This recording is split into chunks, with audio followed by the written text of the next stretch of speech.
Good afternoon to our viewing audience. While we wait on a few more persons to join our Docs Talk today, we're going to get started with a few questions and answer session so that you guys can win some prizes.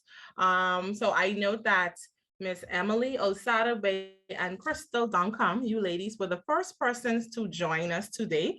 So I'm hoping that you guys can answer some of these questions. So the first question we're going to ask is, when is Kidney Awareness Month observed?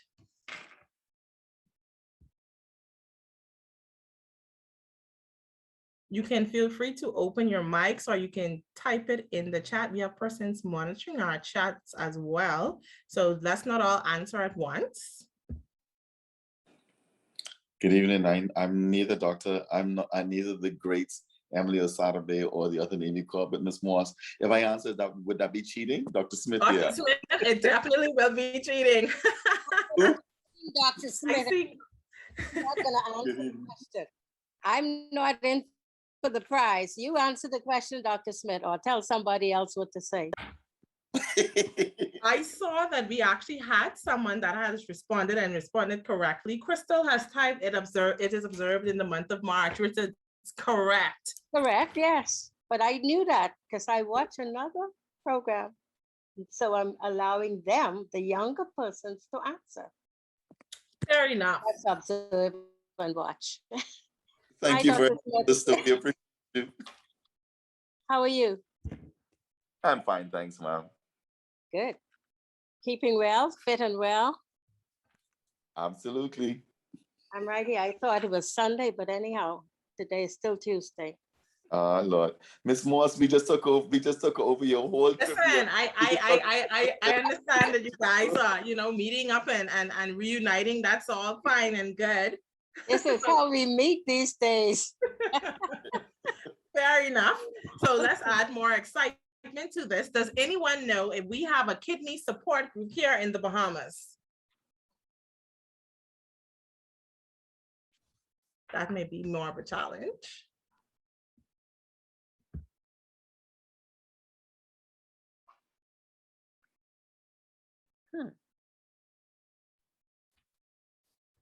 In the past, there was one, but not an official one, but I don't know what's happening now that I'm off the scene. It's a side of it, you ain't off the scene. Oh my God. Anybody want to take a try at that? I see we have some new persons joining us. The question is, does the Bahamas have a kidney support group? And no, Dr. Smith, we do not want you to give the answer away. I would think they have a support group because there are many doctors, nurses, and I would say family out there that need support. So I do think there's a group. Doc wouldn't let this whole kidney thing go by without having a group put together. That's a smart answer. Yes, we do have a kidney support group. Does anybody know the name of this group? It's the Bahamas Association Kidney Group. I just thought I'd throw that out to see if I get a response from them. It is the Bahamas Kidney Association. That is correct. And your name is? My name is Inisha. Okay. So feel free to send me a private message with your contact so that it'd be easier for me to contact you to collect your prize. That is correct. The Bahamas does have a kidney support group and the name of it is Bahamas Kidney Association. Thank you. Not a problem. So we have about 5 more minutes. So I'm just going to continue on with my trivia questions. And if anybody have gotten the flyer, I think this one pretty much is a giveaway. Can somebody tell me what other specialty does Dr. Smith have besides nephrology?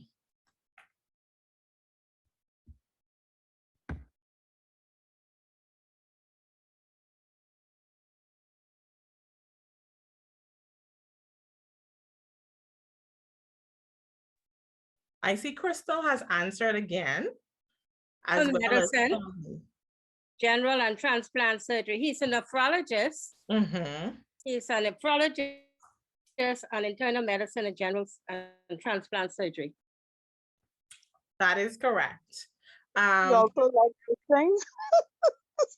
Sorry? He likes to sing.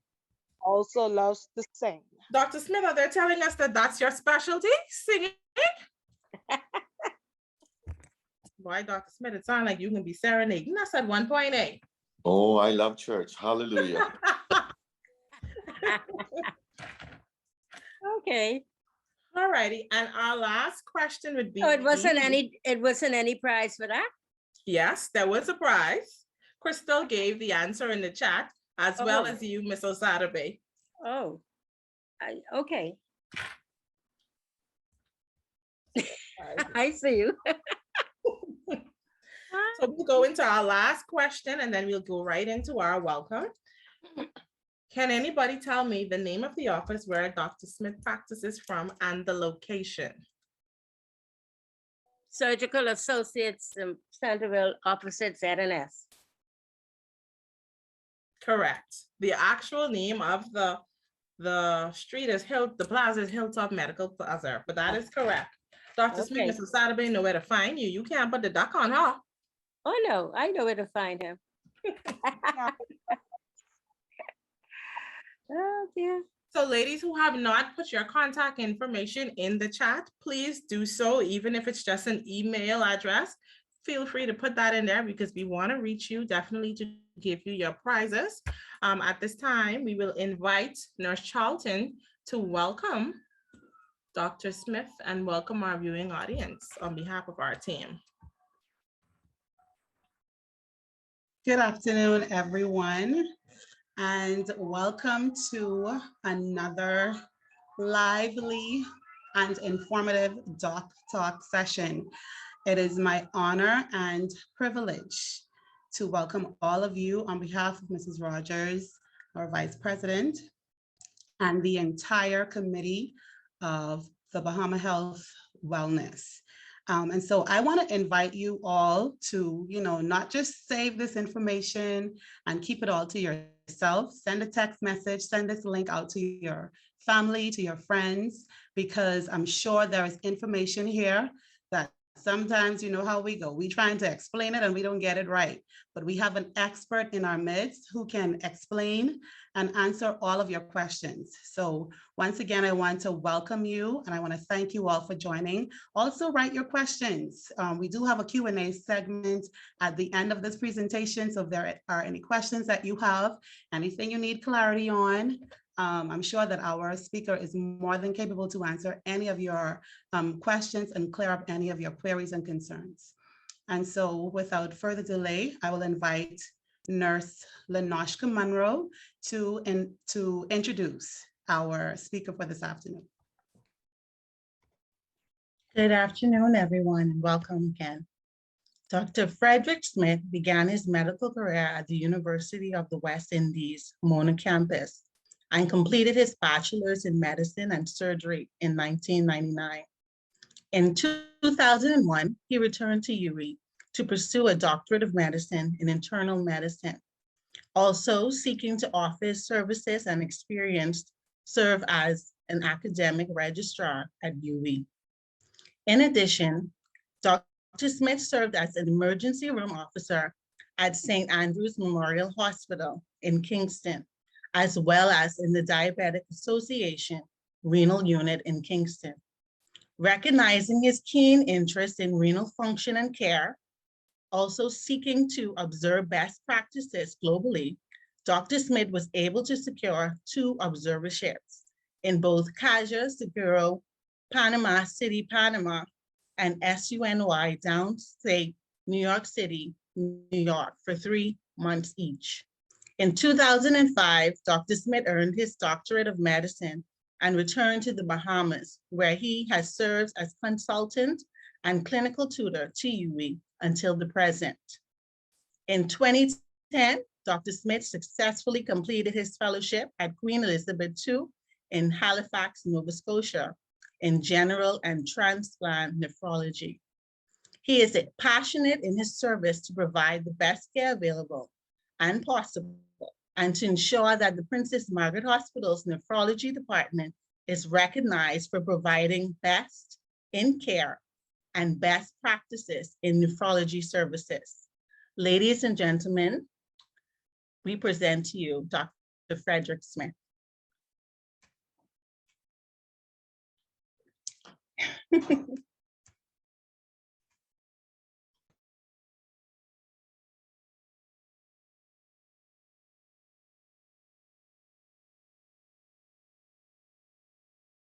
My apologies. It seems like all goes for one key as soon as you're ready to use it. So thank you very much for that kind introduction.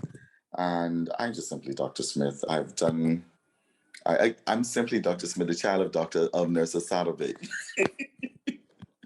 I'm going to try to share my screen for if that's okay. Yes, I accept you as another child. And here we go.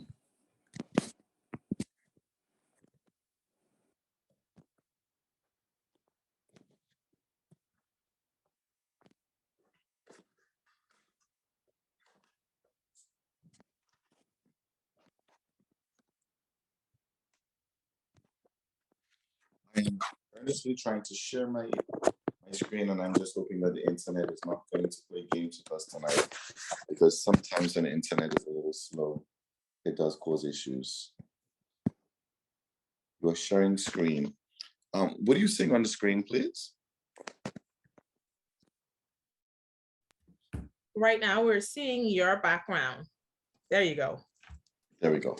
So we have a screen or something that's showing there. Wonderful. We'd like to see your face as well, Dr. Smith. That may be a little difficult, I think, once I'm sharing the screen. I'm not sure. I will try, but I like to, and it's going to be a little difficult through the presentation simply because I like to scribble on the screen whilst we're talking. Okay, that's fine.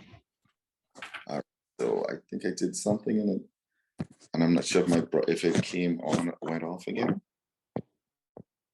So you can see the screen that says Total Wellness. Yes, we can. Excellent. Oh, just went a little farther. So thanks again for this kind invite. And this evening, I hope that everything is going to be very interactive. Please feel free to stop me if you have questions, whether in the group or you just say a little shout out and say that there's a question. I'll be happy to do that. Again, this evening, we're going to talk about wellness and how are your veins. Let's talk about kidneys. So to answer one of your first questions, March is Kidney Month. We celebrated World Kidney Day on the 10th of March. And this year, the theme for is bridging the gap, the knowledge gap to better kidney care. So what I'm going to try to do this today is give you the whole 5 years of medical school training for nephrology all in a few minutes in regard to even talking about a little bit of embryology of the kidneys. So we have an understanding of what we're talking about. So we also have a couple other answers that, or another answer, well, two other answers that were on your trivia. There is an association called the Bahamas Kidney Association, and there's also the answer to there where I do practice at Bahamas Surgical Associates off of Hilltop Medical Plaza. Internal medicine, general and transplant nephrology, and I do the medical part of it as opposed to surgery. So let's bridge the gap a little bit. So if we're going to talk about kidneys, let's talk about some terms before we start. So we talk about the kidneys, and let's see if my pen is going to work here. We talk about the kidneys, and if we're going to talk about the kidneys, we talk about something called the nephrons. We talk about the nephrons, so the kidneys are made up of nephrons. Nephrons are the little units that the kidneys are made of. With these units, there's the functional part of the kidney here where the urine starts to be created. And then there's the end of it here where the urine is actually expelled through and it goes into the ureter. We're going to talk about the glomerulus. The glomerulus in part is this bit of the tuft that's going on right here. And the other thing that we're going to talk about a little bit is the tubule. The tubule, and forgive me for writing in red, but I think that's what's going to show up a little better. But if we talk about the tubules are these parts that I have now gone below in the blue with the blue lines. If we talk about glomerular filtration rates, which is now the marker of what our kidney function should be. Glomerular filtration rate means how well the kidneys are working. And for most of us, we're going to look for GFR, creatinine clearance, that is well over 72. And then we're going to call it pretty normal around that stage. We're going to talk about filtration. Filtration is when we have our glomerulus or our nephron, and filtration is the stuff that's going to, or the rate for things that are going to come out at the bottom of it. We're going to talk about a term called metabolic syndrome. Metabolic syndrome becomes a part of a term of obesity, and metabolic syndrome being a constellation of several things. We're going to talk about our BMI, which is a marker of weight. We're going to talk about hypertension. Depending on age, we'll give you what the systolic blood pressure versus the diastolic blood pressure is supposed to be. We're going to talk about diabetes a little bit, and we're going to talk about an inflammatory state. I know that's a lot of screen with a lot of writing, and hopefully we understood some of it. Is that clear as mud yet? Ms. Moss, you can get asked all the questions because I know your mic is still on. Is that clear as mud? We love the diagrams. We're following. Lovely, lovely. Here we go. So these are the things that we're going to talk about in our talk today. If we go on to talk about kidneys, we're going to say, what are the kidneys and what do they do? The kidneys are vein-shaped organs, the vein-shaped organs that are in the abdominal area. So truth, when you go to the doctor, we like to hit you in the middle of the back. Because if we have a body, and that's around the waist area here, and our legs go down, when you come into the doctor, if you look right in the back in this area here, is where we like to give a little tap to, because for most of us, this is where our kidneys are going to rest. And if we hit on this area and there's pain, then we say there may be some inflammation, or there's pain or there is inflammation or infection in the kidney. So which is why we like to turn you around and say, does this hurt a little bit? What are the function of the kidneys? The kidney is, in terms of its filtration, is, and we go back to that diagram that we had a little earlier, the kidneys functions are filtration, and that's to get rid of liquids, and excretion, and that's to get rid of toxins. So they're the two real things that we're going to talk, or the kidneys real done. So when we talk about waste product, we talk about excretion. And when we talk about excess water, we call that filtration. Together, these are the roles that the kidneys are predominantly going to do. It does get rid of excess minerals, and in particular, when we start talking about the excess minerals that the kidney gets rid of, we talk about calcium, we talk about phosphorus, we talk about potassium, and we talk about sodium. So hence, when we start to talk about kidney function, these are the things that become very important in controlling in the diet for kidney patients. And we're going to talk about those a little later, because we're going to talk about some of the things that are in that part of the diet. Oops, let's see if I can get rid of that one. It's not playing. Just 1 second. Those are the things that are in the diet that we need to start to really talk about getting rid of. Second, technology.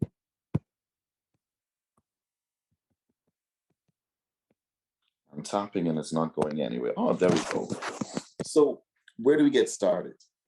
We get started in embryology. And so like Nurse Sarbi would have done many times when she was in class, we would have talked about embryology or where things get started. So embryology speaks about the development of our different organs. So if we talk about development of our organs, this looks really, really weird and really, really fancy. But would you believe this is what we start like, and this is where we end? In the same breath, this is where our kidneys start. Our kidneys start as looking like these little tubes. They go on through development to start to look like this, which is our little vein shape with arteries and veins coming and going from it. Ms. Moss, you still, I haven't lost you yet, Ms. Moss. And we get blood vessels going in and out, and this is what we end up with. We get what we call the collecting system. So, but we can get into the fun stuff a little bit, but I just figured that we should figure where we're coming from before we know where we're going. We get into our collecting system, and truthfully, you know, some of those babies are born with kidney problems, and sometimes what they call it, get hydroamniosis or hydroamniosis. Thank you very much. Hydroamniosis. Thank you very much, sis. Where there's a lot of, when they're in the tummy, there's a lot of fluid inside it, the amniotic fluid. So when that happens and there are problems, what that does is it kind of, or it sometimes pre-tells that we're going to have kidney problems, but because the kidneys haven't developed properly and not excreting all of the fluid that it should excrete. Ms. Moss, you look so lost just now, but that's okay. We can get back to you. No, so, I'm following. You're following? Wonderful. And so what we do is we find different ways to look at the kidney if we're going to examine to figure out what is wrong with the kidney. So remember, well, I shouldn't say remember, but a lot of times when you go to the doctor and we are examining or we're trying to figure out what is wrong with the kidney, there's several things that we do. One is called an ultrasound, or what they call a KUB ultrasound. Well, in all of our fanciness, when we put you on the table, and it's like when they look at the baby in the belly too, this is what we're looking at. And guess what? Can anybody see that vein shape? Watch me draw it out a little bit for you. And there's our vein. So this is what we do. We put you on the table and we look for the vein. And then what we do is we look for it in other views as well. And we say, these are normal looking kidneys. What we also do when we start to evaluate the kidneys is we look at the urine. And we look for the urine because if the kidneys aren't working properly, then what happens is we get more protein coming out in the urine. And that looks a little frothy, almost bubbly, like when you have joy in the water. So when you have that sludgy water, that's what it tends looking like. And then we talk about the ways that the kidneys develop problems. So we talk about damage. Remember, we talked about that tubule before. So some of the medication we take causes tubular injury. It causes some inflammation, some stress, and it causes damage to the kidneys. Can I take you back to school again? Oh, I love it, Ms. Moss. So when we were in school, they taught us about these things called scattergrams. And scattergrams meaning we take something, and in this case, we're talking about the kidney size versus age, and we plot along this marker what kidney sizes are according to age. And then what we do is we take a nice line and we draw it right through the middle to see what the normal is going to be. Because if we're going to do the ultrasound, what we need to do is figure out what that kidney size is going to be. And what we've learned is kidney size is relevant to our height. So the taller you are, the bigger your kidney should be. We know that kidney size is relevant to weight. So we know that the more weight you put on above what your ideal body weight is supposed to be, the more stress you're going to put on your kidneys. And in the beginning, the bigger they become. And so what they've done through the literature is they've just created what they call a normogram that says to you, depending on what your weight is, your kidney should differ in size, and depending on what your height is, your kidney should be different in size. If not, there's a problem. So trivia question. And you can answer in the group if you'd like to. And then Ms. Moss, watch me causing you to have more gifts to give away. So if my ideal body weight is supposed to be 70 kilograms and my weight has gone up to 120 kilograms, should I have a normal sized kidney, a big kidney, or a small kidney? And the talk is the music starts. What's it supposed to be? Normal, big, or small? Unmute anybody. From 70 pounds to 120 pounds, Dr. Smith? So if I go up in weight from 70 kilos to 120 kilograms, should I have a small kidney? Just a slightly larger one, not too large. Normal or a bigger kidney? Now, ain't no thing called slightly. It's either small or big. I would say large, not big. Okay. Miss Moss, you owe somebody a prize. Sure. Look at me giving away your gifts. So trivia. If you gain weight, you're expected to have a larger kidney. So there's some other things that cause large kidney as well. So we're going to say obesity. We're going to say height. We're going to say diabetes. And we're even going to put an infectious disease inside there. We're going to say HIV. All of these things cause big kidneys. Okay. Clear as mud, Miss Moss? Clear as mud, loving the interaction. Oh, look at God. So everybody likes my pretty picture? So my pretty picture just says, and guess what this is? So this is some research that was done. I can't remember the hospital it's done, but it's done by the nephrology residents in the hospital. And what it's doing is looking at genetic changes in kidney disease. And basically what it's telling me with all of these dropout areas around here is that there is an association with genetic disease in terms of kidney function. So that goes back to the old age adage, was it the chicken or the egg that did it? Is it nature or nurture that's caused kidney disease?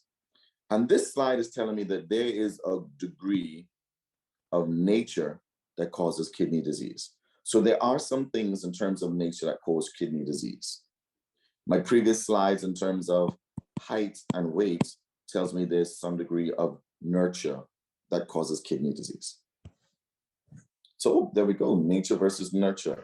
So nature, there's some things that we are born with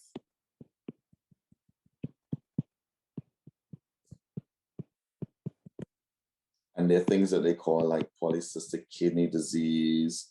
And that's people who have big kidneys on both sides that have these little cysts on the kidneys all over it to cause the kidneys to become bigger. So there are things like polycystic kidney disease. And truthfully, we have clusters of them in different islands. So I know from an insurance standpoint, Bahama Health is always asking if there are any kidney disease that the person has that's going to give them risk of going into kidney failure before, because that changes your rating with your insurance packages. Polycystic kidney disease is one of them. And truthfully, if mama got it, papa got it, there's a risk for you having it too. So there is nature and there's nurture. And this one we could get away from to some degree, because there's nobody in this group who deserves to have a neck that is as big as mine, a waist that is as big as mine, abdominal circumference that is big as mine, because what these put us into is nurture's way, i.e. what we eat that puts us at risk of an increased BMI, being fat, increased neck circumference, and I'm going to use the male version of it, an extra large with a neck circumference that is greater than 17.5 inches, a waist for men that is greater than 40 inches. There's nothing that we should be putting ourselves in risk for this, but we do. And so nurture's way of telling us, be careful, metabolic syndrome, be careful what you eat, because it can cause kidney problems. And trust me, as somebody who has insurance and had to get, I think that's what y'all call them, riders. Correct. in the rate of my insurance to cover me if I have a problem that is related to obesity, because my BMI is greater than 30 kilograms per meter square. We have to be careful. These things are also part and parcel of us having kidney disease. So let's go back to another thing. So question, not for points yet, because we'll ask this later, not for a gift yet. Do you think that we are born with everything that we have in terms of kidneys, in terms of our nephrons, which are the functional units of the kidney? Or do you think we get more as we get older? Ms. Moss, I see you shaking an answer to give somebody the answer. So all that we are born with, when we are born, they say that in our left side, we have between 300, we have about between 3 million to 6 million nephrons in the left, and the same thing to the right. So whatever we're born with is what we had to live with throughout life. So we got to protect that. It is imperative that we protect our kidney function from the things that we can from nature versus nurture. Nurture, stay away, I shouldn't be calling fast food chains in there. Stay away from that place that you shouldn't be going all the time. It should be a treat and not a constant. So we don't increase our weight and get this wonderful thing that we call metabolic syndrome, which goes with an increase in a BMI or BMI that is greater than 30 kilograms per meter squared, and makes us have extra riders for our insurance policies because we're overweight. Because they say if we're overweight, there's a risk of diabetes, hypertension, strokes, myocardial infarctions, and heart attacks. That's myocardial infarctions and chronic kidney disease. Be careful. What you're born with is all that you're going to get. Another little cause from it here now, so nature versus nurture. Remember, there are some genes that we have that are going to put us at risk for diabetes, hypertension, dyslipidemia. There are some genes that put you in risk for increased weight, but I'm going to say, hey, be careful. Don't blame it on that, because some of that is an environmental factor, because we like to go some of our chains that start with B that I'm not going to call a name to, because you ain't getting me in trouble. And then we have that nice, greasy, oh my God, the food tastes so good. We're going to have to watch out for that. The other things that we're going to have to be careful for are smoking, so nicotine, and we're going to have to watch out for alcohol products as well. Father, forgive us for we have sinned. It seems like that's the favorite pastime for us as Bahamians. And then what we have to also look for with that is our glomerular filtration rate. Remember, that is the function of the kidney for elimination of things, as well as that is a function of filtration of things. Elimination, we're going to talk about minerals. Filtration, we're going to talk about liquids. So be careful. Be careful, because if you don't, nature versus nurture, we end up on dialysis because of chronic kidney disease, and then that becomes life-saving and as well as life-sustaining. Unfortunately, that means times 3 per week, 3 times a week, sometimes even more. Any questions before I go any further?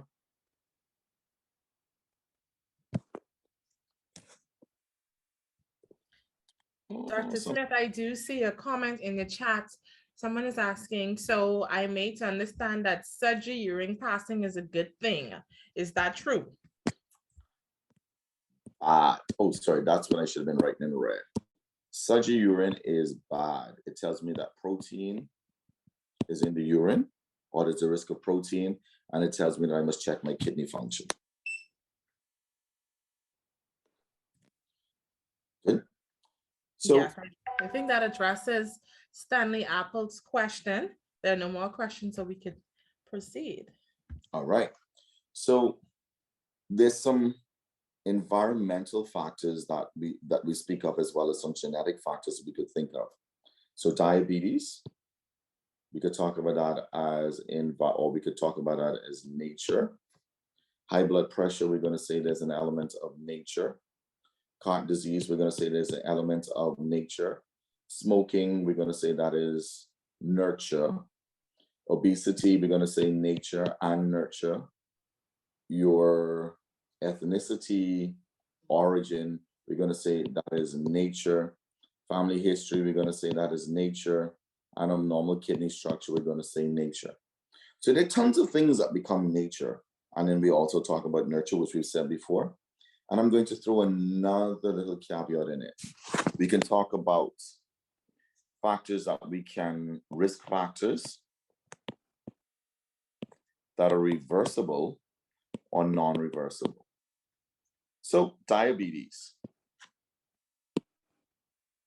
Diabetes is going to be something that really is non-reversible, but is at some degree some things that we can control to some extent. High blood pressure, it may be non-reversible. Oh, but I can throw with diabetes. This is now a term that we call diabetes reversal. So with diabetes, we're going to say there is some control of it. Hypertension, non-reversible, but we can say that there's some control to it. Heart disease, we're going to say the same thing. Smoking is definitely reversible, i.e. it's one of those things that you can change.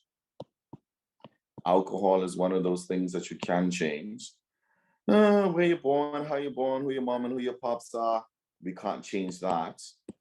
And abnormal kidney structure becomes congenital and non-reversible. So if I may ask, what are the things that, or what are the parameters of pre-diabetes? How many of us actually go for our physicals yearly? Not many, hey? So one of the things that we're going to talk about is we're going to talk about parameters of diabetes, because that becomes a part of our metabolic syndrome, which is fastly becoming a #1 cause of kidney disease. So, and then even if you look at the non-communicable diseases, diabetes is at the top of that list as well. So we're going to say that a sugar level of 100. So let's go see our doctors to make sure that our fasting sugars are okay. And then it becomes normal. And then abnormal becomes a fasting sugar that's greater than that. And it's pre-diabetic. And that's when we become pre-diabetic. And then we become diabetic when we actually have a diagnosis of 126. Remember, there was that question, is it normal or not normal to have protein in the urine? So if you spill protein in the urine, that's when we start talking about the sludgy urine. See that little sludge on the top? With the eye of faith, I see it. That is when we start to say we have to look for protein in the urine and watch out for diabetes. And then what we do is we do this thing, what we call the dipstick, and we check to see if there is any sugar in the urine. So we always talk about just a little bit of sweetness that we offer to other people. Sugar in the urine is not a good thing. Protein in the urine is not a good thing. What else do we look at? So this is just a little bit of guidelines telling us that sugar in the urine is a bad thing, that protein in the urine is a bad thing. And then also blood in the urine is a bad thing. So if you see blood in the urine outside of particular times when ladies see a little bit more than we do, then it's considered a bad thing. And then when we go and we investigate, we see things like this in the kidney, which just tells me something is wrong. If we do it, we call it kidney biopsy. So let's talk a little bit about metabolic syndrome. How many of us like that little sexy kind of fluffy kind of look? Because, you know, before it used to be that they were overweight. Now we're saying fluffy. And then if you're a little beyond fluffy, you're calling people sludgy now. So we have to watch it about this apple versus the pear shape. So we talk about people that are apple shape, and I'm gonna, and they don't have the Coca-Cola bottle shape anymore, because everybody was looking for a lady that had that Coca-Cola shape. So what we now talk about is when you develop the apple shape or the pear shape. Apple shape meaning basically all of the fat is gathering right around your waistline, and that's supposed to be a bad thing. It's supposed to be a bad thing because when we have that abdominal fat, it's a marker of intravascular or intra-abdominal problems, and it's then saying that we're at risk for more sorts of kidney disease, cardiovascular disease, metabolic disease. And then when we have that sexy pear shape, you got a little extra on the sides. They say that that one is supposed to be a little better for you than the other. So this sounds really wrong, but apple is bad and pear is good. Only when we're talking about shapes, so because as fruits, they're both well good for us. Good. And so the pear shape causes less risk than the apple shape does, because what they're doing in the pear shape again is putting on weight in this area as opposed to the apple shape where we put it on here, where even with diabetics and everybody else, that creates more burden on the rest of our body, especially our kidneys. So how do we calculate our body mass index? And I hope this trick works, because if not, I'll be embarrassed. Oh, there we go. It's gonna, and I hope I can get back in shortly. So what we look at is at different things in terms of our height versus our weight. So this is not allowing me to change it. So I'm gonna say height. Oh, sorry, forgive me. Let's see if we have different units so we could change this too. So it's not allowing me to change. So most of us are about, in terms of centimeters or meters, 1.7 to 170 meters. With a weight, we're not supposed to be more than the 70 kilograms. And then what we calculate is our body mass index.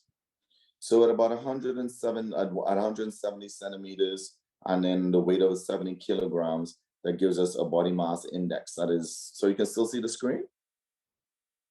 Yep. So it gives us a body mass index of about 24.2. And what we're calling healthy is a body mass index anywhere between 18.5 and 25. We're going to cause overweight, something that is between 25 and 30, and we have the units, and then it goes up. And guess what? Obesity even has categories. So we talk about a BMI, or when I go back to the other, I'll tell you what those categories are. So I'm going to put something else in here, and I don't want anybody to think that this is actually my weight that I'm putting in here. But anyways, if it'll allow me to, it's not allowing me to, oh, there you go. So most of us aren't the 70 kilogram meal. Most of us, truthfully, we're a little fluffy, we're a little sludgy, we look like the little polar bear, because we calling somebody, they'll call us our little polar bear. So most of us are around 200 pounds or thereabout. AKA solid. Thanks, AKA solid. Solid. So I'm gonna put that 100 kilogram, that 100 in there. That takes us to about 220 pounds. Because a lot of us around there. And let's see what that calculates to. Oops, no, I can put that a little lower because we don't want it to be, we don't want to go into that category of obesity. So I'll say 90. That'd be nice. And what it does is it still takes us to an obese area that whether whether our hosts are going to say or not, you can pay a little more for your insurance now, because we now have to put the risk of you getting kidney disease, heart disease, strokes, and everything else. So the reality is it does change the way that we live. It does change the factors in our life. And I guess here we go. Here is the little ranges. I told you, you just ain't solid no more. You just ain't fat no more. We even classify how fat you are. So we talk about obesity class 1, class 2, and class 3. And each of these classes, as they go up, has an increased risk for what they call morbidity and mortality. So as we go up with them, it means that there's an increased risk of kidney disease, not just kidney disease, death. Let me stop scaring you now and move on to the other. So let's talk about metabolic syndrome even a little bit more. And this is all about kidneys and how do we help our kidneys? We help our kidneys by moving away from this wonderful diagnosis that we've now called metabolic syndrome. Metabolic syndrome being increase in your weight, risk of diabetes or pre-diabetes, impaired glucose tolerance, hypertension, as well as having dyslipidemia. So let's talk a little bit about metabolic syndrome. Why is it metabolic syndrome? Because it puts you at risk for diabetes, stroke, and everything else. Metabolic syndrome takes in, oh, here we go, our hypertension, abdominal obesity. Remember, that goes to that apple shape. We go back to that, the cholesterol being high, the triglycerides, the LDL, and again, the fasting sugar. Now there's supposed to be a calculator on, wonderful. There's a calculator on that page. Okay, anybody want to tell me what their waist size is? With that Coca-Cola bottle shape? So most of our ladies in the group then say they still have that 32-inch waist, hey? Thanks. I'm gonna put that in there. Thanks. So let's see. So if we talk about a waist size, and forgive me, it's like there we go. We talk about a waist size. And if we talk about the waist size, average waist size of a lady these days goes about to be a what? I hear you, but would you say 36 or 34? 36? So I'm gonna put 36 in there.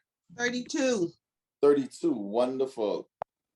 That's what we all wish it would be. Hey, I can put 36 because that's more reasonable. What's the average cholesterol like?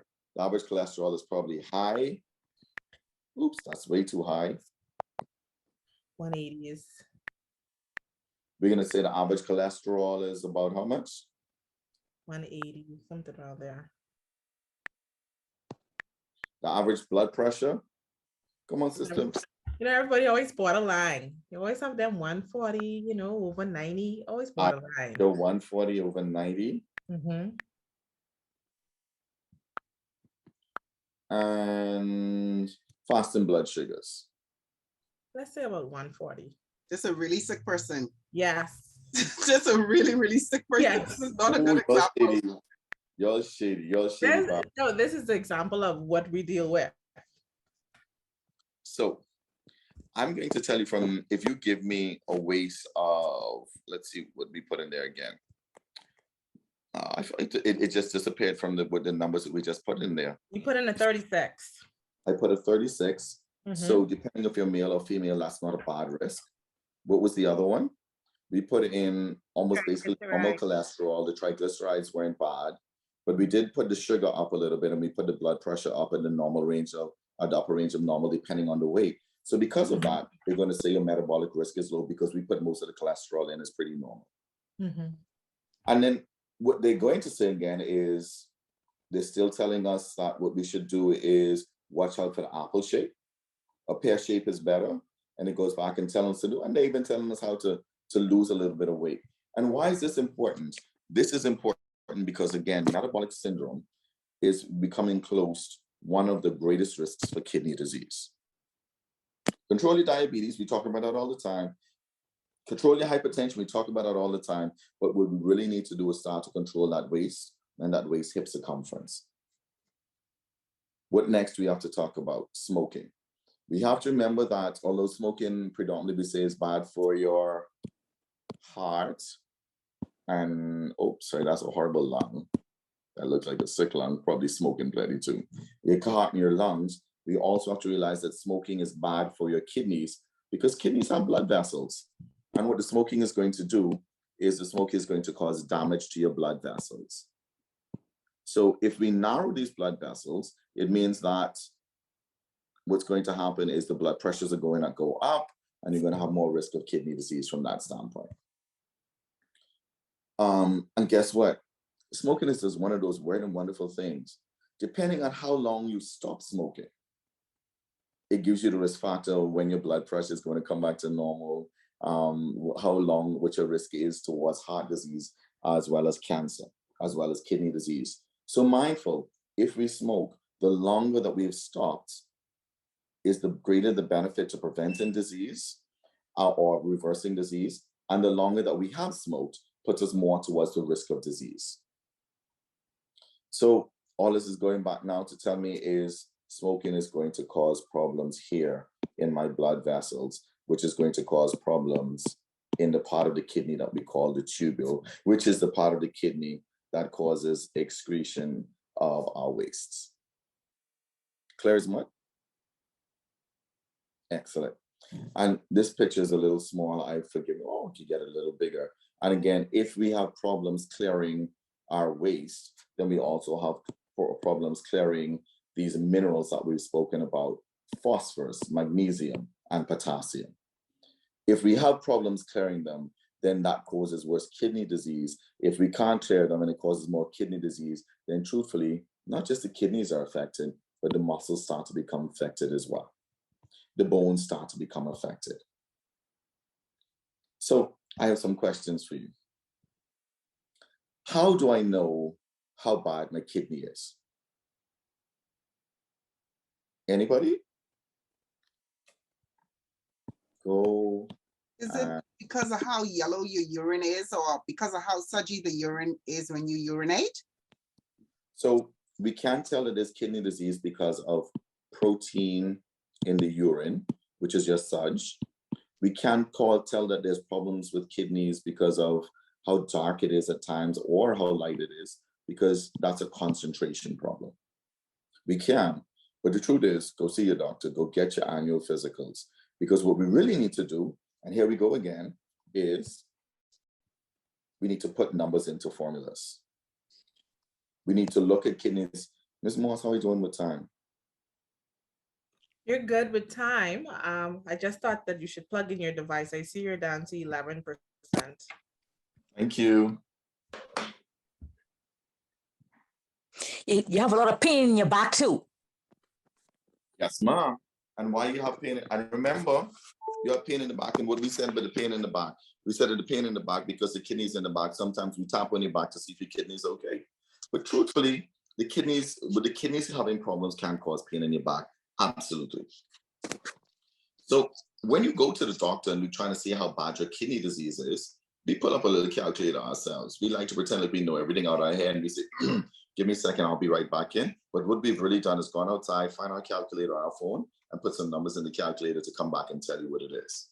So for our example here, we're going to use a male or a female. Okay, y'all don't want to say, I guess I will use a female. Use a male. Let's use a male. Male this time, please. A male. Use a male this time. On the females. Oh, Shady, how old is this? Big ways. How old is this person that y'all interviewing for insurance? 49. Now take me out of this equation, madam. I just guessed that. And what's you trying to get no? What's the normal, abnormal, or low?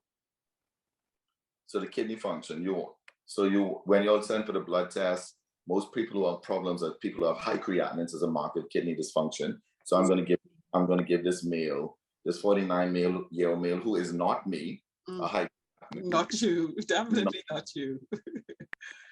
Going to give them a high creatinine. They're going to say that they're black because black is supposed to come. Remember, that's one of those irreversible risk factors, something that you can't modify. And this is what it's going to do. It's going to give him a filtration rate of 56. Truthfully, 56, and that's just telling us how we've calculated it. 56, that is not normal. So at 56 or terms of 56, it is telling me that I have, and that's right in this area right here with G3A, so grade 3A, that's telling me that there is already kidney dysfunction. And then what we do is we add protein to it. And if it's a little bit of protein, then it's normal to mildly increase or a little bit of a problem. If there's more protein, there's moderately increased, there's more of a risk. And then once you've gotten to plenty protein or plenty sludge in the urine, then it's saying that you're even more of a risk. So not only does the creatinine and the age play a risk factor, but also the protein in the urine. Good. Ms. Wims, clear as mud? Clear as mud. All right. And so there are calculators, and I put these formulas up that online you can go and you can check yourselves. So just another formula that we could use, and it does the same sort of thing. We're going to use a female. This one that actually puts in, we can go back to the male, and then we're going to put in a weight, and then we're going to say that it's in kilograms. We're going to say again about 100 kilos, 220, age. This is not me, but we're going to say 49, serum creatinine, and we're going to say 1.4. And just another formula to calculate it. And what happened? My calculator didn't work. I feel hurt. Oh, it says 90 there. Maybe that's the answer. No, that's incorrect. So it's not giving me the formula, but again, or the answer. But again, there are other formulas that you can use. All right, what are the stages of kidney disease? Well, before we do that, anybody just want to recap a little bit me? What is the most common cause of kidney disease that we have? Hypertension, diabetes, and heart disease. The So- metabolic, yeah. Metabolic syndrome. We must throw metabolic syndrome in there. So I'm just going to give it the numbers and actually even talk about infections. How many of us been to the dentist recently? So they even say that gingival disease, so you have a little tooth there, funny shape tooth, and we have our gums into our jaw. And they even say that dental disease or periodontal disease has now become a high risk for kidney disease. So if we use the traditional things, we're going to say that the number one cause of kidney disease, if we use traditionally, is going to be diabetes. The number two is going to be hypertension. Then we have lots of others, and heart disease is in there. If we want to use something a little bit more modified, we're going to say the metabolic syndrome plus or minus gingival disease or periodontal disease can even become higher than diabetes and hypertension. Yeah, good. Stages of kidney disease, we put them into 1 through 5. 1 is the best. So 1 gets a gold star. And then by the time that we get to 5 means I don't want to start dialysis, but there's a risk of it. What we need to do again is we need to control the places that are in between. So we need to control the places that are in between so that we don't end up here. Again, we talked about factors that cause diabetes, and we've just gone through some of them. Again, diabetes, hypertension, cardiovascular disease, smoking, obesity, African American, Native American, Asian American,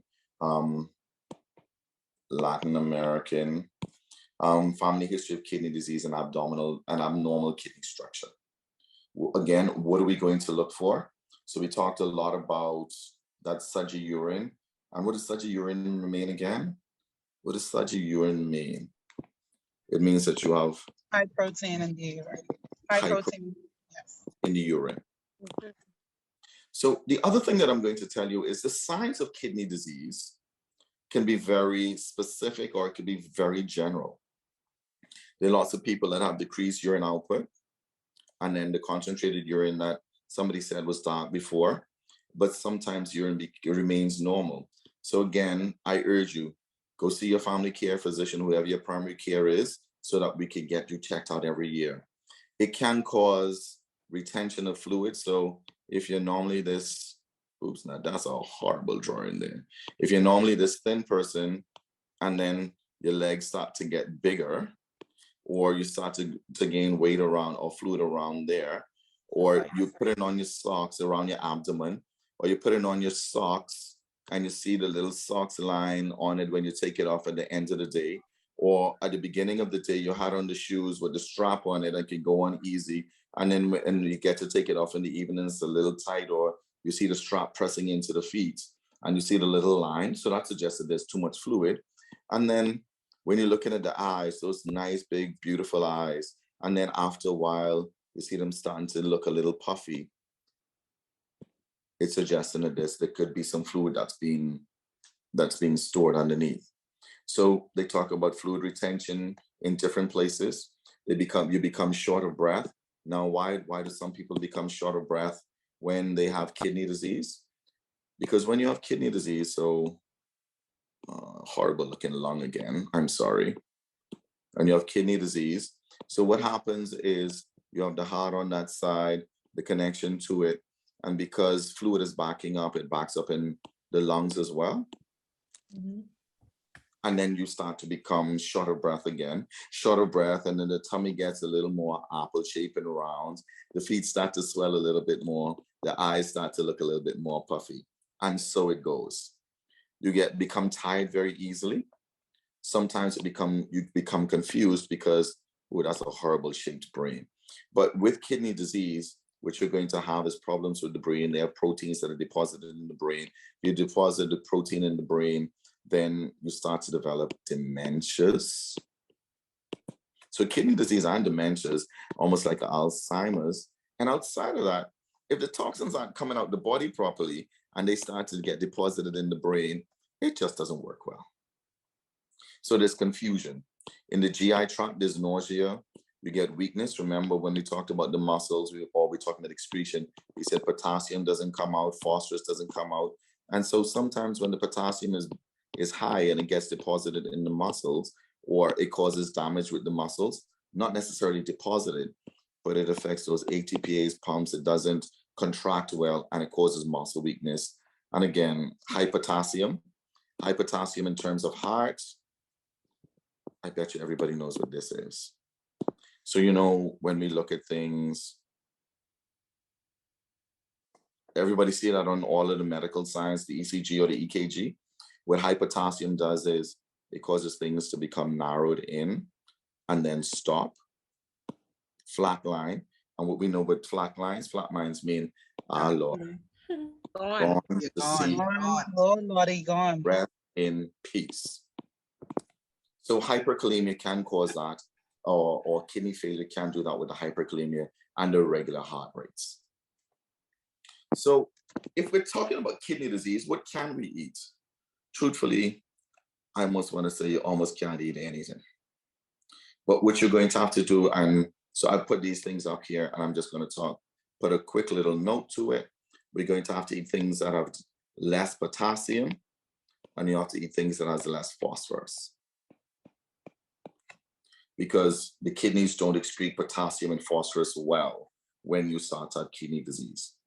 Sometimes what we say is, when you have kidney disease, after you've gone to your doctor and said that there's a problem with that, well, all the time, we're going to say, decrease your weight because of metabolic syndrome, decrease your weight because of control for diabetes and hypertension.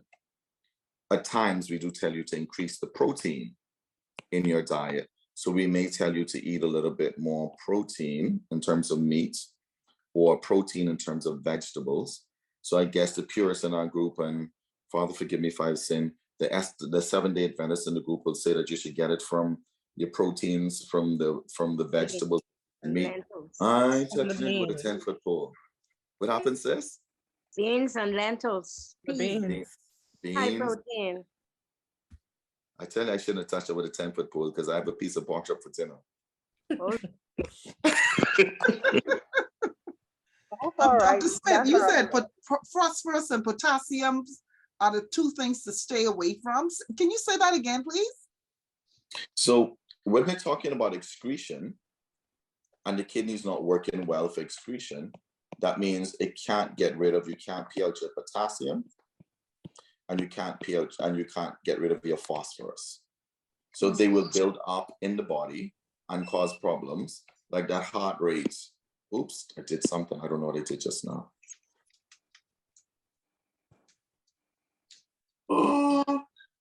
Just got it. Okay. So when we do that, so I'm back? Yes. Good. So what's going to happen is when you can't pee it out, you're going to have an increase in your phosphorus, and you're going to have a decrease, or you're going to have problems with your potassium. Potassium. So potassium kills you. High potassium kills you. High phosphorus is going to be a problem. Can you give me an example of what foods have these? I see you have the list here, but can you give like a little brief list of about 5 top guilty foods that are high in these two two things because kidney is a very important thing for me. I mean, I had two close family members, one family member and a close colleague who died from kidney disease. So, you know. So at your request, Banana. at your request and your bequest, see my slide right there that has good choices and things to avoid. So phosphorus limit, so things to limit. If you're going to talk about phosphorus, we're going to say chocolate and dried fruits. We're going to say drinks, hot chocolate, so dark sodas. We're going to say processed meats, and we're going to say processed bakery foods. Things that are good choices for phosphorus, there you can see lean cuts of beef, tomatoes, lettuce, eggplant, so a lot of your vegetables, apples, blueberries, a lot of your berries. And we're going back to Sister Sadabe and our legumes, or legumes, and things like chickpeas. So they are some things that we should avoid, or they are things that we should avoid and things that we should, that have less amount of phosphorus in it. If we are going to speak about potassium containing foods, then I'm going to say the very first thing is tomatoes. And this is the potassium, this is the POTASSIUM watch list. Tomatoes, citrus fruits, or citrus fruits, bananas, and I'm going to throw those as the top three.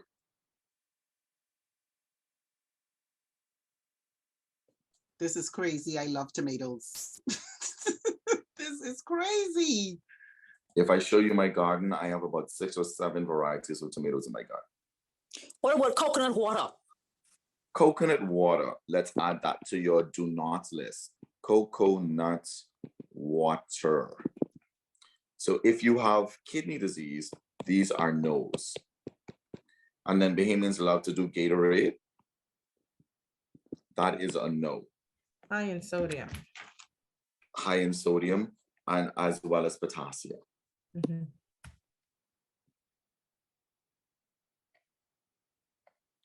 There, I just took away all of your fun foods.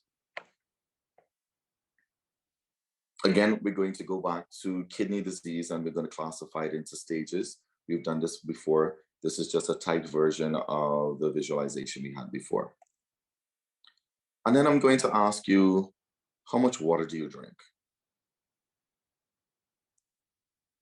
Tick tock, tick tock, tick tock. Plenty? Little Never bit? enough, never enough. Can I tell you, there's even a nomogram that tells you how much water you should drink in regard to your weight. So there was this book that we read when we were in high school, 9th grade, I think for me, it was BJ season, it was called Animal Farm. Animal Farm said all animals are made equal, but some are more equal than others. So all weights are made equal, but some are more equal than others. So depending on what your weight is, your amount, the amount of water that you drink should be different. 210. So 210 pounds, not even on the scale. However, I think I got a calculator for that too. So daily water intake. So this came out of one of the years for the kidney month. And what they did is they kind of suggested how much water you should drink. So 210 pounds. Let's put that in there. I'm going to change it to pounds. 210 pounds. What type of activity level? Sit at the desk, athletes, works in insurance agents, doctor, nurse. What's the activity level? No, maid service. Maid service. So that means that you're likely active? Yes. Likely active. Uh-huh. The climate. I live in Kid Island, so it's hot. Hot. So we're going to say tropical. Yeah. And what I do is calculate that. And I hope that my I hope that my formula that it works. Let's see results. You need to drink at least 17 glasses of water every Wow. 4 liters. Oh my God, this is crazy. Wow. And That now is I see why. Now I see why our kidneys in trouble. absolutely. And I don't mean the water in your tea, with your Lipton's tea, with your Lipton's black tea. That is a lot of almost a caffeinated kind of product that's going to cause you to pass urine. 17. Wow. 4 That's a liters. gallon of water then. That's a gallon of water? That's 1 gallon. Gallon of water per day. Wow. So there's even a formula for that to tell us how well we should keep ourselves. So again, I can't overemphasize it. The sludgy urine, let's just make sure that we get it checked out. Sometimes it is a concentration problem because we've not we have not had enough water for the day.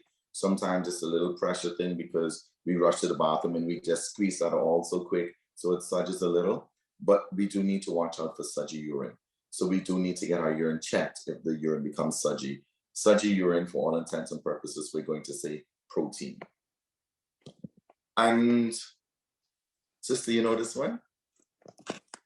Yes, we know her. Absolutely. Yeah. So this is where That's Ms. Roca. Madam, absolutely. Mhm. So this is now my warning for COVID. Mm.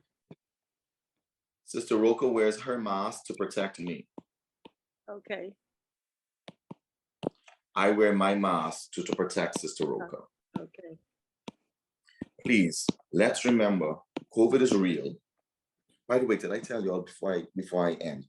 Did I tell you that COVID causes kidney disease too? We had so many people that came in with COVID during the height of COVID, during some of those surges that ended up on dialysis. It was unbelievable. Mm-hmm. So let's remember, whilst we're having these surges of COVID, that COVID causes kidney disease. So let's be as careful as we can. You wear your mask to protect me from you, and I'm going to wear my mask to protect you from me. Thank you very much. Dr. Smith, a quick question. Is kidney disease reversible? Can a person be put on dialysis and then have to cure, like be treated and reverse being put on dialysis, or is that near fatal? It depends on the cause. So like diabetes, we say diabetes, there is something we call diabetes reversal. Kidney disease. We say kidney disease can be chronic kidney disease or acute kidney injury. Sometimes the acute kidney injury does cause chronic disease and does cause end-stage renal disease, i.e. meaning to go on dialysis. That happens. And sometimes if we control the insult, then the end-stage renal disease can go to chronic disease and reverse itself, and you may be able to come off of dialysis. It's not a common occurrence, but we've had some miracles. What about lupus? What about lupus? Lupus gives you kidney disease, right? Lupus. We call that systemic lupus erythematosus. It causes kidney disease. If I'm to take a hazard in the diabetes, in the nephrology unit at PMH, we have lots of diabetics. We probably have more hypertensives than we have diabetics. We have people that have cancers, and we have people who have lupus. And I think it may be close in that order. Lupus may come before the cancers. So it is a very common cause of kidney failure. Wow. I know that we have Dr. Moxie on the call as well, who is our medical director. Dr. Moxie, would you like to say hello as we now engage our guest in the question and answer session? I know Katrina kind of kicked that off and there are burning questions, but Dr. Moxie, hello.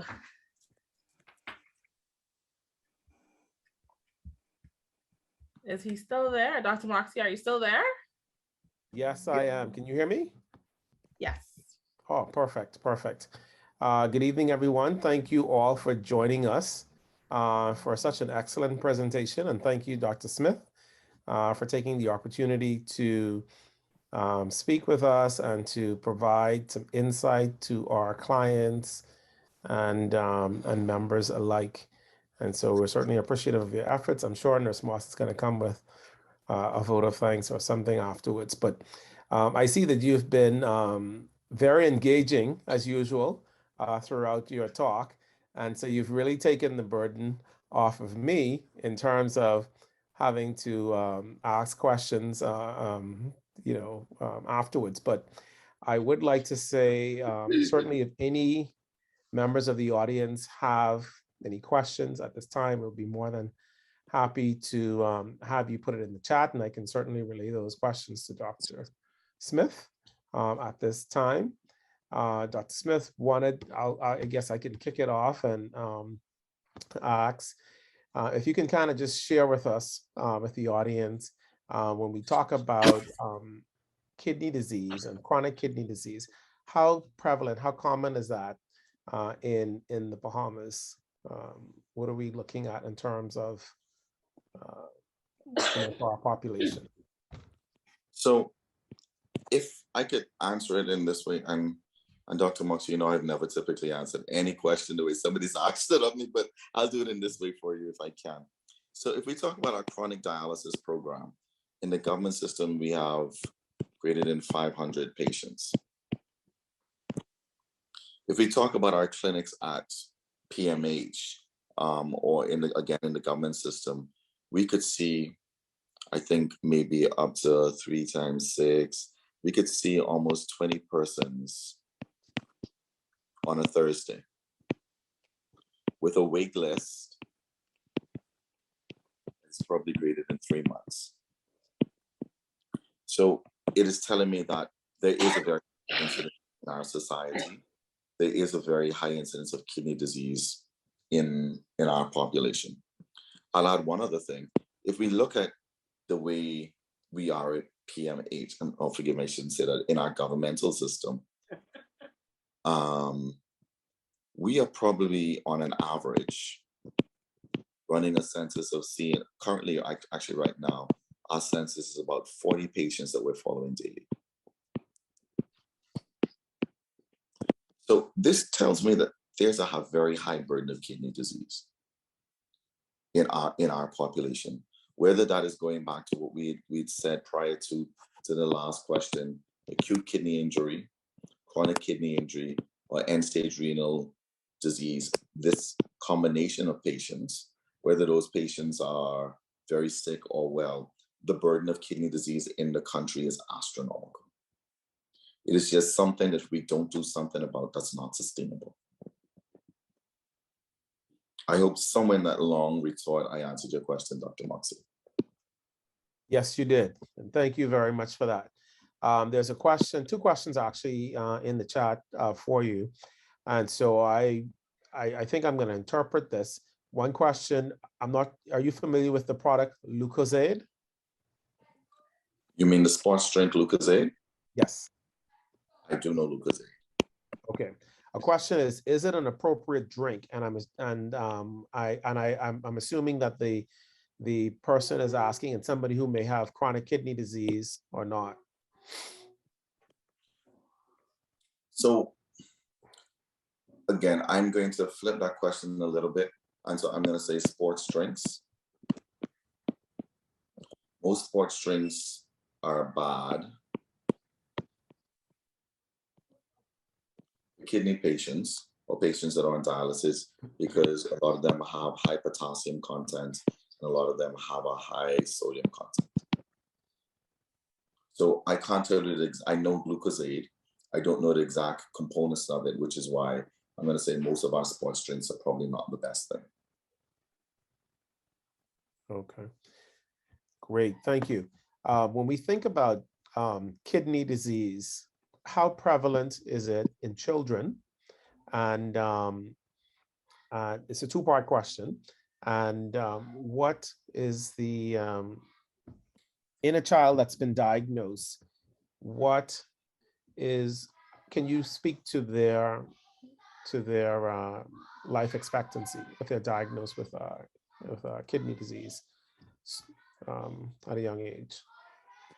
So depending, we do have quite a few people that are, quite a lot of children that have kidney disease. There's some congenital causes. There's some infectious causes, or they've gotten because they've had an infection. And there's some environmental causes. There's also, if you believe it or not, there's the metabolic syndrome kind of thing with the children. And then even there's medication, depending if they have other illnesses. So we are seeing a rise in problems or kidney problems in children. We're seeing quite a few children that are now the very plump child that the mothers thought was a very healthy thing, but it's actually called obesity and leading to metabolic syndrome. Is the life expectancy normal? If there are reversible causes of it, and actually, forgive me, somebody asked me about lupus. We even seen children with lupus, right? So the mothers, somebody was asking me about the lupus. We talked about that. The life expectancy. The life expectancy depends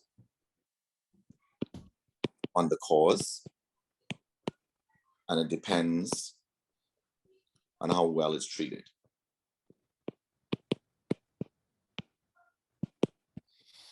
We have had children on dialysis.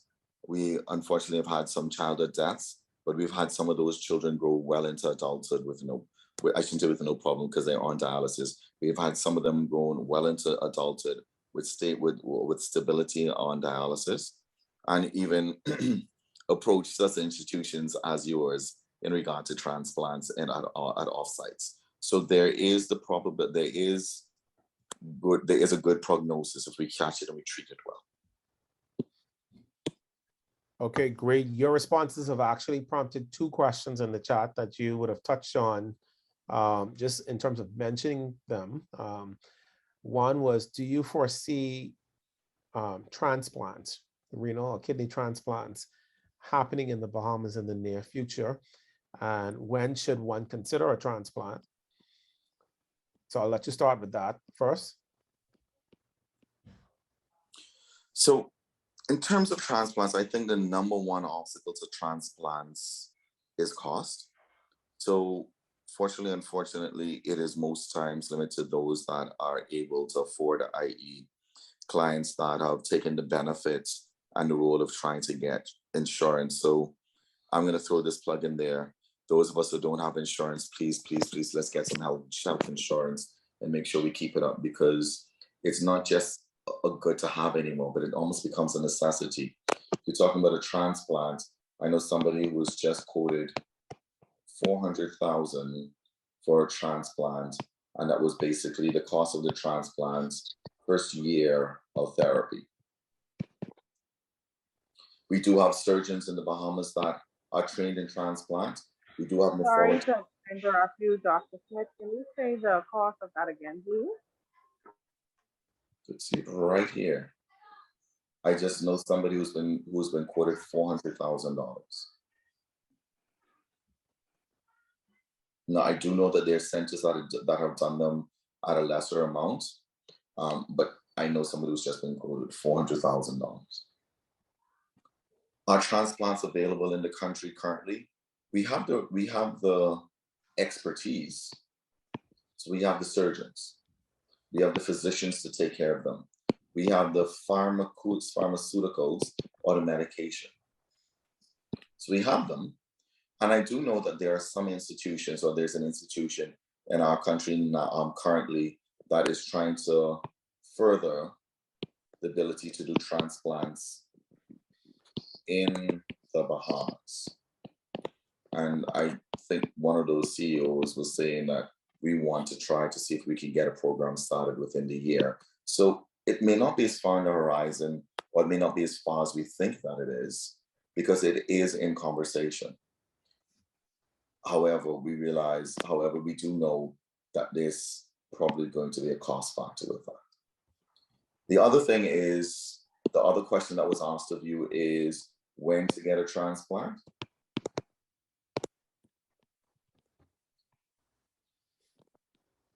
Talk to your doctor. Because if you're in need of a transplant, there is a workup for both you as the recipient, and there's a workup for the people that you will bring called the donor. So there's lots of stuff to be done. And when we figure out when you need it, then we will figure out who you can get it from if they match. And then even if not done in center, we can avail ourselves of some of the programs that allow you to go to other centers, which is the predominant center that most of us go to. Okay. What's the typical cost of dialysis on a weekly or monthly basis? That's a question that's been posed. So if you want to talk about dialysis, there are two types of dialysis: hemodialysis. And if you want to look at real cost, hemodialysis is somewhere about $535 currently per treatment. If you want to look at CAPD or continuous ambulatory peritoneal dialysis, this is dialysis in the belly or through the belly versus dialysis through the blood. This becomes a whole lot less expensive. And I think they're talking about maybe 60 G for the year. I think this goes up well beyond that, because you could see 535, call it $500 a treatment, $1,500 per week, 4 weeks. So that's $3,000, $6,000 a month times 12. And that's with no problems or no complications. That's without some of the medication. Oh. Another question been posed. I think you would have touched on it in your talk, but if you can just kind of reiterate, what are some of the early signs of kidney disease? And also, is kidney disease reversible? Sorry, wrong there. May Dr. Moxie, can I do that one a little differently with your permission? Ms. Moss, Ms. Moss, you have any more treats to give away? Well, you didn't put me on the hook, so I gotta find it, Dr. Smith. Oh, no, there's something up there. Learn to do that one. Yeah, First person to get- Ms. Sands, could you please mute your mic? That's not supposed to be massive. All right. I have to get this copy. All right. Let me see if I can mute your mic. Close it off. I close it, yeah. Okay, I got it. So, Okay. Ms. Moss, I put you in the line of fire again. So let's do this. Question to the audience, trivia. The first person that gives me 4 causes of kidney disease or 4 causes of reversible kidney disease, let's give them a treat. And then you have one more treat that you're gonna have to give out. 4 causes of reversible. And then 4 causes, or let's do that differently. 4 causes of nature versus nurture. Any takers? Please put your contacts so that we can reach out to you. Anybody? Okay, so nature's hypertension, obesity,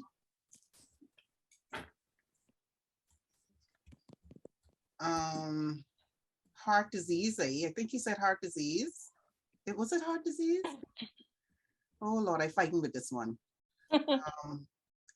And nature is also Black or Asian. I definitely remember that.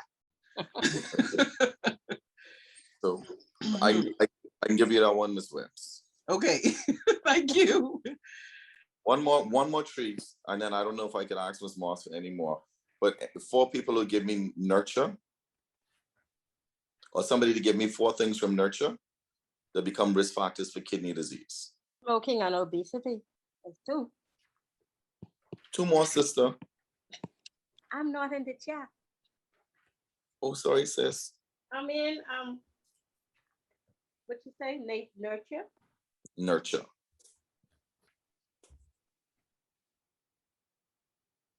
Okay, since sister isn't in the chat, I'm going to give you the other thing. So I'm going to give you alcohol. Alcohol is one. And remember that family history. So that becomes the other side. So sister, you just disqualify yourself because of one answer. But Oh, family history. so we're gonna say, and so family history goes on this side.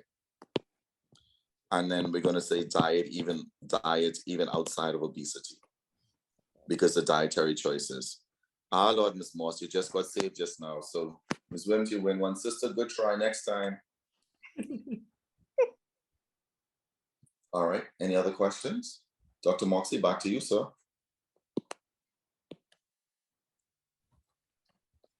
Yes, the other question that was asked was, can you elaborate on the early signs? So what should somebody watch, the average person, what should they be looking for? When should they be concerned that maybe they should see their doctor to have their kidneys evaluated? What are some of the early signs of kidney disease?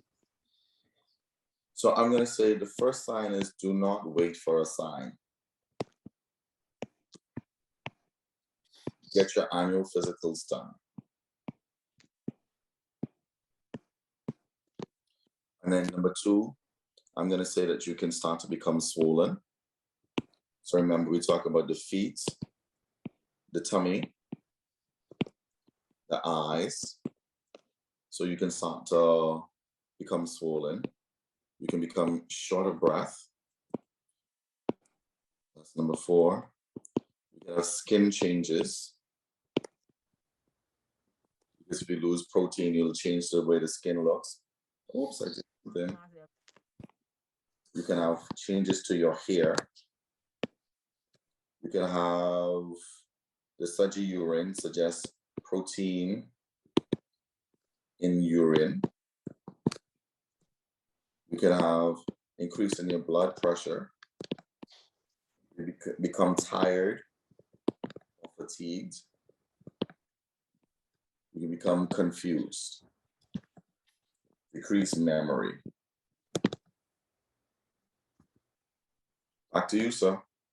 All right, well, great. I think that, I'll end it at this juncture, and I'll pass it back on to our nurse Bonamy, Nurse Moss Bonamy, so she can close us out for the evening. Okay, one sec. Suppose you're not having no symptom. Would that say, and then you still end up with a kidney disease? Is that possible? Go to your doctor. Annual is two ends in. Physical. That is my take-home point. And you can have kidney disease with no signs, which is why go to your doctor for your annual physicals. You have a primary care doctor, right, ma'am? Yeah, I was just asking. The question was asking, yeah, I'm a primary care doctor. Yes, I was just asking. I don't know. Most time people end up with disease and didn't have any symptoms. So I was just asking if the same thing required for kidney disease. Absolutely. Yeah. Yes, yes, yes, yes. Second question. Dr. Smith, Another question. My question is, I'm going to let you go. I think it's called a SMAC 25. Will it show up there every time? Because I'm asking, and just based on the young lady that asked a few seconds ago, let's say you go and you do your annual every year, and you do that blood test that you take on your annual every year. Will it show up there even in the early signs? And I'm going to say sometimes you have kidney disease and your creatinine is still normal. Your BUN is still normal. And truthfully, what I've thrown into a part of my workup for patients who come to my clinic is I always ask for urinalysis, because it's suggested that one of the earliest signs is protein in the urine. But I know your labs can be perfectly normal one day and then be abnormal another day. So sometimes your SMAC 25 is normal. Would you recommend doing that multiple times during the year as opposed to just waiting every year for your annual? It depends on what the comorbidities are. So if you have heart failure, we probably will look at you more frequently. If you have sickle cell disease, we probably do look more frequently. If you have systemic lupus erythematosus or lupus, we look more frequently. If you have cancer, we probably look more frequently. If you have hypertension, we probably look more frequently. So the answer to it, yes. If you are, for me, if you have metabolic syndrome, I look more frequently. Thank you. And each time ensure that they do a urinalysis. I always ask for urinalysis. Sometimes it's covered, sometimes it's not. But I always ask urinalysis. I always ask for urinalysis because that is my marker. Thank you. Hi, Dr. Smith. I have a question. With a person who has a creatinine level about, say, let's say 10, and they urinate and they go to the bathroom regularly, is that considered, because I know the creatinine is extremely high, out of range, signs of them going to the bathroom? Does it say that the kidneys, like, are they still functioning to the point where it can be reversed? Remember in the very beginning, I said that we should look at anatomy. Right? We talked about two things. We talked about excretion and we talked about filtration. So sometimes you can still pass fluid, that's the water component of it, but not pass the toxins. So it still means that you have kidney failure. Okay, I understand. Thank you.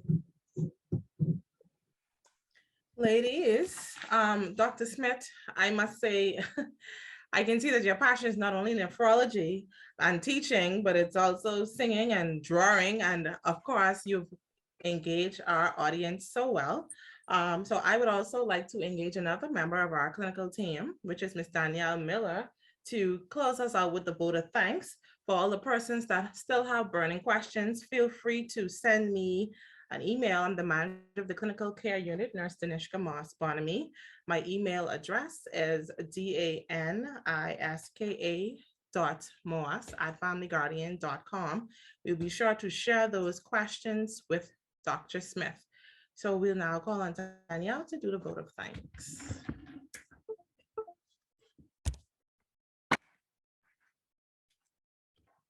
Good evening, everyone.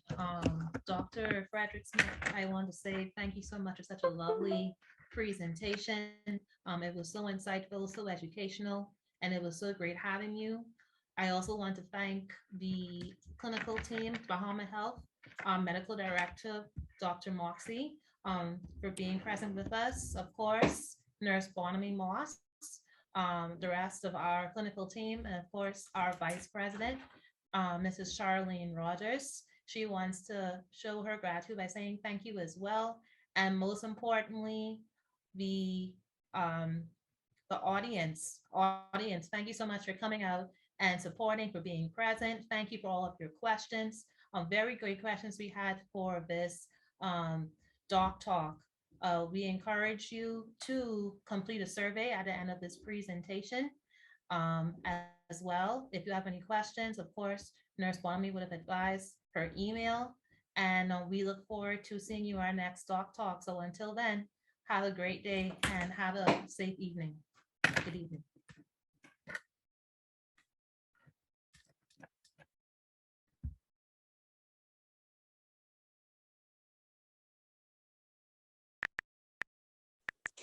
Do a part two. Come up with a part two. Dr. Smith, you have the audience want a part two with you. And you should see me on it trying to type a response, but I don't know how appropriate that was. And we ain't see his face yet. You ain't show your face yet. God bless you. He loves you. Have a wonderful evening. Thank you very much for having me. Dr. Bonamy, thank you.